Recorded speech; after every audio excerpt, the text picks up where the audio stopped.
কত বড় মুত্তাকি ছিলেন সাইয়েদনা ওমর ফারুক। মদিনার সমাজে কয়জন মুনাফিক ছিল বিশ্বনবী ছাড়া কেউ বলতে পারতেন না। বিশ্বনবী কোন সাহাবীকে মুনাফিকদের লিস্ট দিয়ে যান নাই, একজন সাহাবী ছাড়া। দেখি কেউ বলতে পারেন কিনা ওই সাহাবীর নাম? কি নাম? হুযায়ফা ইবনুল ইয়ামান রাদিয়াল্লাহু তাআলা আনহু। ওনাকে বলা হতো সাহিবু সিররি রাসূলিল্লাহ, আল্লাহ রাসূল সাল্লাল্লাহু আলাইহি ওয়াসাল্লামের গোপন তথ্যের ধারক বাহক। সুবহানাল্লাহ পড়বেন না? বিশ্বনবী ইন্তেকালের আগে মদিনার সমাজে মোট কয়জন মুনাফিক আছে এই তথ্য আবু বকরকে বলেন নাই, ওমর রাদিয়াল্লাহু তাআলা আনহুকে বলেন নাই, উসমান রাদিয়াল্লাহু তাআলা আনহু, আলী রাদিয়াল্লাহু তাআলা আনহু, আশারাতুল মুবাশশিরিনা বিল জান্নাহ কোন সাহাবীকে বলেন নাই। শুধুমাত্র কেবলমাত্র একমাত্র হুযায়ফা ইবনুল ইয়ামান রাদিয়াল্লাহু তাআলা আনহুর কাছে মুনাফিকদের লিস্টে বিশ্বনবী দিয়ে গিয়েছে। সুবহানাল্লাহ পড়েন। মদিনায় কারা কারা মুনাফিক কেউ জানতো না হুযায়ফা ছাড়া। কে ছাড়া? নামটা আজকে মুখস্থ করেন যাতে অন্য কোনো ওয়াজে কেউ জিজ্ঞেস করলে বলতে পারেন। মুনাফিকদের লিস্ট যে সাহাবীর কাছে বিশ্বনবী দিয়ে গিয়েছিলেন, সাহাবীর নাম কি? নাম? নামটা কেমন লাগে? ভাল লাগে? অনেকে আমারে জিজ্ঞেস করে, হুজুর আমার ছেলে হবে আগামী মাসে, একটা নাম দেন। নাম দিয়ে দিলাম হুযায়ফা। যাদের হবে ছেলে, এলাকায় যাদের নেক্সট কয়েক মাসে ছেলে হবে, খালি হুযায়ফা চলবে। কি চলবে? ভাল লাগে? নামটা ভাল লাগে? রাইখেন, অনেক সুন্দর নাম। উনি জানতেন মুনাফিক কারা। দেখেন ওমরে ফারুকের তাকওয়ার লেভেলটা কত হাই। ওমরে ফারুক একদিন হুযায়ফা রাদিয়াল্লাহু তাআলা আনহুর কাছে গেলেন, যে বললেন, হুযায়ফা, বিশ্বনবী ইন্তেকালের আগে মুনাফিকদের নামের লিস্টটা কারো কাছে দেয় নাই, আমার জানা নাই, সাইয়েদনা আবু বকরের জানা নাই, কোন সাহাবীর জানা নাই, তুমি ছাড়া। আমি তোমার কাছে জানতে চাই, আমি ওমরের নামটা ওই মুনাফিকদের খাতায় আছে কিনা আমার একটু বলো। আমার ওমরের নামটা ওই মুনাফিকদের লিস্টিতে একটু আছে কিনা, নামটা একটু বলো। যদি থাকে আমি ভালো হয়ে যাব, আমি নেফাকি দূর করে পাক্কা মুমিন হতে চাই। আমার নাম যদি মুনাফিকের লিস্টে থাকে আমি তো শেষ। হুযায়ফা চোখের পানি ছেড়ে দিয়ে বলে, আমিরুল মুমিনিন, কেমন প্রশ্ন করলেন আপনি? আপনি বিশ্বনবীর শ্বশুর, এই উম্মতে আপনার পজিশন 3 নাম্বার। আপনারে মুনাফিকরা ভয় পায়, শয়তান আপনারে ভয় পায়। আপনি জান্নাতে সব বয়স্ক লোকদেরকে নিয়ে জান্নাতের মধ্যে আগে আগে ঢুকবেন, কেমন করে মুনাফিকদের কাতারে আপনার নাম থাকতে পারে ওমর? সুবহানাল্লাহ পড়েন। কি বিনয়ী, কি তাকওয়া। হুযায়ফাকে যে ধরতেন, হুযায়ফা একটু বলো না আমার নামটা মুনাফিকদের লিস্টিতে আছে কিনা। ওমরে ফারুকের যদি এই টেনশন থাকে যে আমি মুনাফিক হয়ে গেলাম কিনা, আমাদের এই টেনশন থাকার দরকার আছে না নাই? হ্যাঁ, যেন সব সময় আল্লাহর কাছে দোয়া করতে হবে, আল্লাহ তুমি নেফাকি থেকে আমাদেরকে বাঁচাও।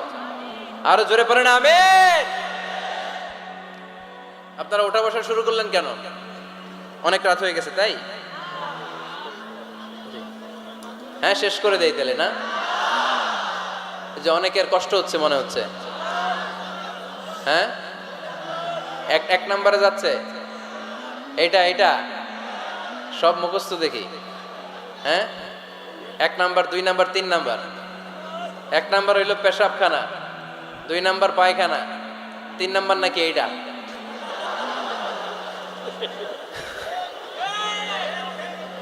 আছে না নাই? না। সিগারেট কোন মুসলমান খেতে পারে?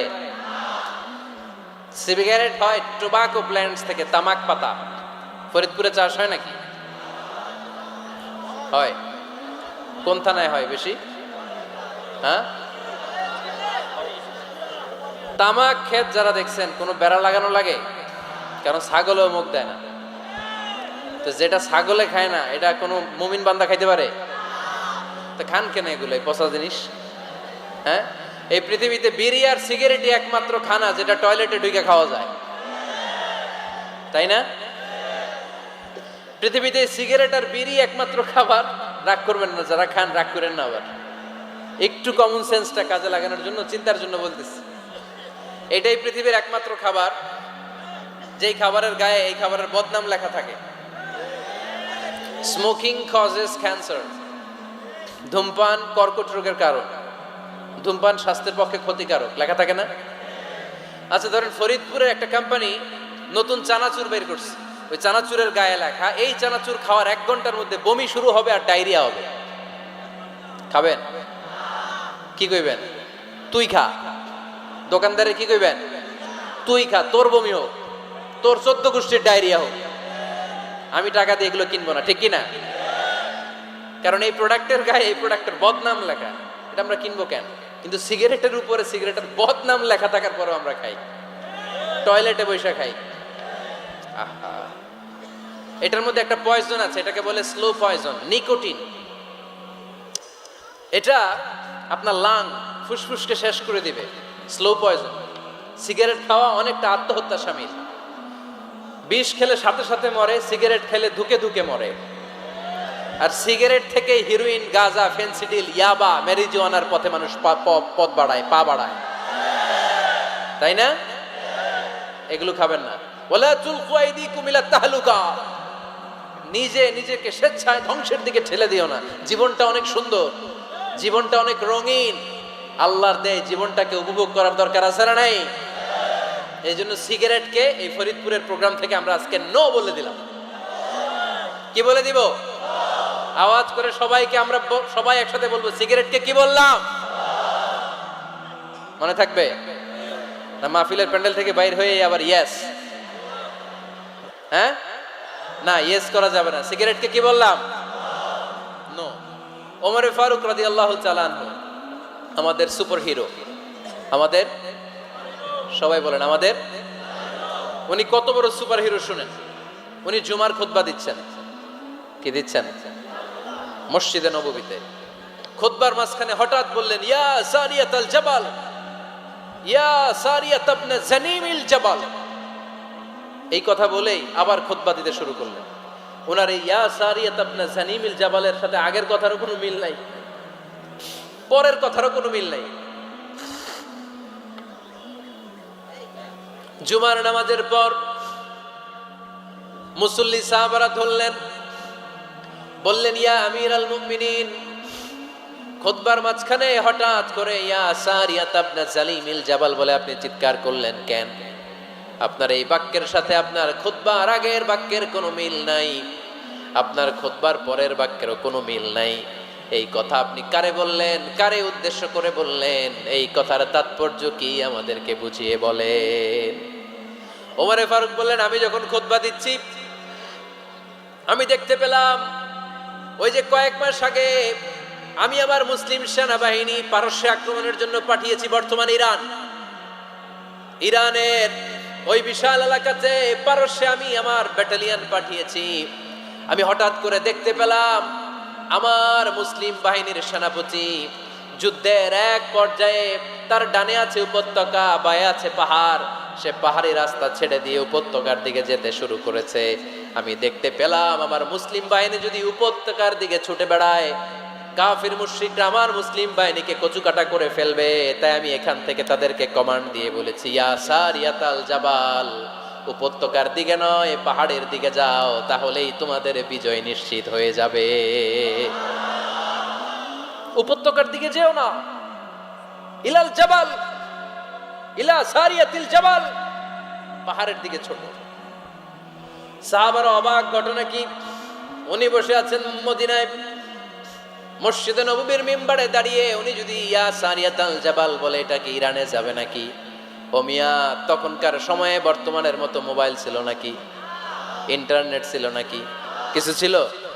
খালি মুখে আমি যদি বলি ইয়া সারিয়াতাল জাবাল, এটা ইরানে যাবে, ইন্ডিয়ায় যাবে, ঢাকায় তো যাবে, ফরিদপুর শহরেই তো বসবে না, ঠিক কিনা? কিন্তু এটা আমিরুল মুমিনিন বিশ্বাসী সাহাবারা বিশ্বাস করে নিল। কিছু মুনাফিক ছিল, এরা কয় না, ঝামেলাস, এটা তো সম্ভব না। এক কাজ করি, এই সেনাপতি যখন বিজয়ী বেশে মদিনায় ফিরে আসবে আর আমরা ধরবো। এরা দিন গুনতে লাগলো, এই সেনাপতি মুসলিম বাহিনী নিয়ে পারস্য জয় করে কবে ফিরে আসবে। এই মুনাফিকের দলগুলো কখনো সেনাবাহিনীকে অভ্যর্থনা জানাতে যেত না, কিন্তু এইবার সবার আগে মদিনার উপকণ্ঠে যে সেনাপতিদেরকে অভ্যর্থনা জানানোর জন্য ফুল নিয়ে রেডি, ফুল নিয়ে দাঁড়ায়। সেনাপতি ঢুকার সাথে সাথে ধরছে, এই সেনাপতি কোত্থেকে আসছে? কয় পারস্য জয় করে আসছে। কয় এমন এমন দিন, জুমার দিন দুপুরবেলা যুদ্ধের মাঝখানে আমিরুল মুমিনিনের কণ্ঠের কোনো কথাবার্তা শুনছো নাকি? সেনাপতি অবাক, কয় তোমরা জানলা কেমনে? শুনছি তো। সুবহানাল্লাহ পড়বেন না? আমরা যুদ্ধে একটা ভয়ঙ্কর অবস্থার মধ্যে ছিলাম। পেছন থেকে শত্রুরা আমাদেরকে আক্রমণ করতে শুরু করে দিল। ডানে যাব না বায়ে যাব, সামনে যাব নাকি পেছনে যাব, রাস্তা খুঁজে পাচ্ছি না। ডান দিকে ছিল আমাদের উপত্যকার রাস্তা, বাঁ দিকে ছিল পাহাড়ি পথ। আমরা সোজা পথ হবে মনে করে উপত্যকার দিকে ছুটতে আরম্ভ করলাম। হঠাৎ করে আমিরুল মুমিনিনের কণ্ঠ বজ্র কণ্ঠে আমার কানের মধ্যে ভেসে আসলো। আমার মনে হলো আমিরুল মুমিনিন কেমন যেন আমাকে কমান্ড দিচ্ছেন আর বলছেন, ইয়া সারিয়াতাল জাবাল, ডান দিকে উপত্যকার পথে নয়, তাড়াতাড়ি পাহাড়ের দিকে সৈন্যবাহিনী নিয়ে উঠে যাও। পাহাড়ের দিকে, ডানে না। This is wrong track and this is the right track. ওই দিন যদি ওমরে ফারুকের ওই গাইডলাইন, আমিরুল মুমিনিনের কমান্ড যদি আমি না শুনতাম, আজকে বিজয়ের বেশে ফিরতেও পারতাম না, আমাদের চেহারাও তোমরা দেখতে পেত না। ওমরে ফারুকের ওই কমান্ড, ওই গাইডলাইন অদৃশ্য থেকে শোনার কারণে এই পারস্যের মধ্যে আমাদেরকে সেই যুদ্ধে বিজয় দান করেছে কে? দিস ইজ ওমরে ফারুক, দিস ইজ ওমরে ফারুক। বিশ্বনবী বলছেন, ওমর, মা লাকিয়াকা শাইতানু সালিকান ফাজ্জান ইল্লা সালাকা ফাজ্জান গায়রা ফাজ্জিক। ওমর, শয়তান ইবলিস যদি তোমার কোনো রাস্তা দিয়ে হাঁটতে দেখে, শয়তান ওই রাস্তা রেখে দিয়ে অন্য রাস্তা দিয়ে হাঁটে। সুবহানাল্লাহ বাড়িতে যায় বলে কে বলতেছে? বিশ্বনবী। কার ব্যাপারে? ওমরে ফারুকের ব্যাপারে। শয়তান যদি দেখে যে ওমরে ফারুক এই রাস্তা দিয়ে হাঁটতেছে, শয়তান ওই রাস্তা রেখে দিয়ে অন্য রাস্তা দিয়ে হাঁটে। সুবহানাল্লাহ পড়েন। রাত্রিবেলা আমরা আমাদের বাচ্চা ছেলে মেয়েদেরকে যখন খাওয়াই, বাচ্চারা খেতে চায় না, এরকম হয় আপনাদের ফরিদপুর এলাকায়? হ্যাঁ, এই এলাকায় হয় নাকি? খেতে চায় না বাচ্চারা, এই চকলেট দেখায়া, এই মিনা কার্টুন দেখায়া, এইটা সেইটা, এগুলো সেগুলো বলে, গল্প টল্প বলে ভুলায়া খাওয়ানো লাগে, তাই না? তারপরও খায় না। আমারও ছোট মেয়ে আছে, খেতে চায় না, এইটা সেইটা এমনি সেমনে খাওয়ানো লাগে। তো শেষে না পেরে মা বাবা বলতে বাধ্য হয়, ওই যে ভূত আসতেছে, ভূত, তাড়াতাড়ি তাড়াতাড়ি খাও, নাহলে যে ভূত ধরবে তোমার। ওই যে বাঘ আসতেছে, বাঘ, তাড়াতাড়ি খাইলে নাহলে বাঘে কামড়াবে। বলি না আমরা? আপনারা কি বলেন? ভূত। আর কি বলেন? হ্যাঁ হ্যাঁ, আচ্ছা, এক এক জায়গায় এক একটা আমরা বলি, ভূত আসবে, বাঘ খাবে, ভাল্লুক খাবে, তাড়াতাড়ি খাও। মদিনাতে যখন ওমরে ফারুক আমিরুল মুমিনিন, মদিনার মায়েরাও বাচ্চাদেরকে খাওয়াতে পারতো না, ছোট্ট মেয়েদেরকে খাওয়াতে পারতো না, খাওয়া নিয়ে যন্ত্রণা করতো।